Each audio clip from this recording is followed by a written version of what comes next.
We are talking about the startup entrepreneur, and let's focus on overcoming fear in your entrepreneurship. I am Sue, your personal transformation coach. Initially, as you set out as the startup entrepreneur into this new venture, there is excitement. You are motivated. You find solutions. No problem is too big for you. You're innovative. You think outside the box.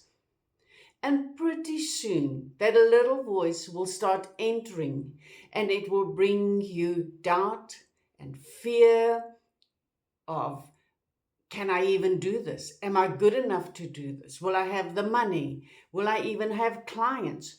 Then the imposter syndrome sets in, and you think, who am I to think that I can do this? Quickly, start thinking that people will catch me out and know that I actually know nothing and that I'm a beginner and I have got little experience and things like that. And the fear and the doubt starts growing bigger and bigger in you. And pretty soon that becomes your business partner of doom. Now, we don't want the fear and doubt to totally disappear. Because if you choose right, this can be a great teacher for you. It is also important to have that little bit of fear and doubt from time to time so that you don't become reckless, that you don't jump into things before you've looked left and right, and that you've got a clear vision of where you are heading. It plays a vital role in that. The other side it plays a role in is when you stop and you say, what is this fear or doubt teaching me about me? Where am I not trusting myself? Where am I lacking in confidence? Where um, even safety, when we don't feel safe in ourselves, then it's very difficult to go out and do that business because you're not trusting yourself. You that inner critical voice that you let out regularly, you sort of start fearing that, and so you will do anything not to hear that criticism. But if you take that fear or doubt and you say, okay, here it is, let me look at what it is showing me about me. Where am I not trusting myself? Where am I not believing in myself? Where am I not showing up for myself in support and things like that? And I rather use the fear to be an indicator of that. And I know that by gaining that, my business will benefit. You start to change and you flip the whole narrative around that fear and doubt. The other time we step into fear and doubt is when we want the complete vision now, even before we've learned to crawl in our business. And even as you go later, we struggle with that vision we've got of where we want to take the business to when we want it now. And we get frustrated because we can't see us moving forward.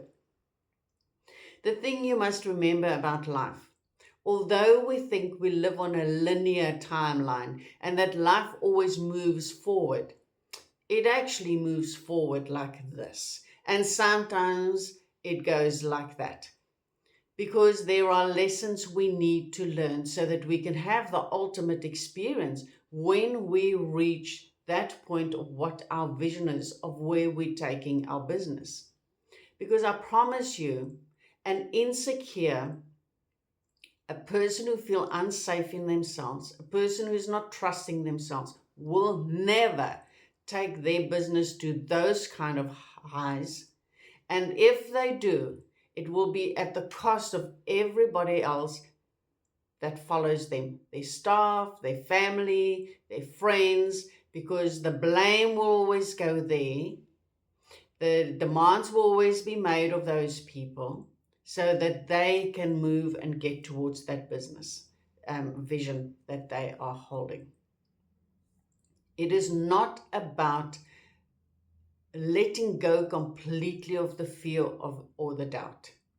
When you use them as a learning tool, you have gained so much in your life, because now you have got a clear indicator, you've got a spotlight that will point onto where you need to grow any moment in your path towards that ultimate day where you achieve what you want to achieve.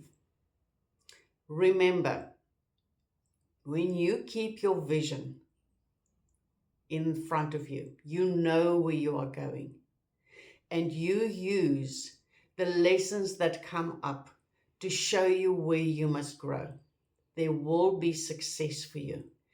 Might even be a different business, might even be that you take your business into a different direction. It doesn't matter. There will be growth and there will be success. It is about the way you look at this fear and this doubt and how you use it and not allow it to abuse you and make you smaller and more limited. I wish you best as you move forward. It is very exciting when you set out on a new venture. Remember to look at those limiting beliefs, master them, and you will master your future. Be kind to yourself in this process, and we will chat soon.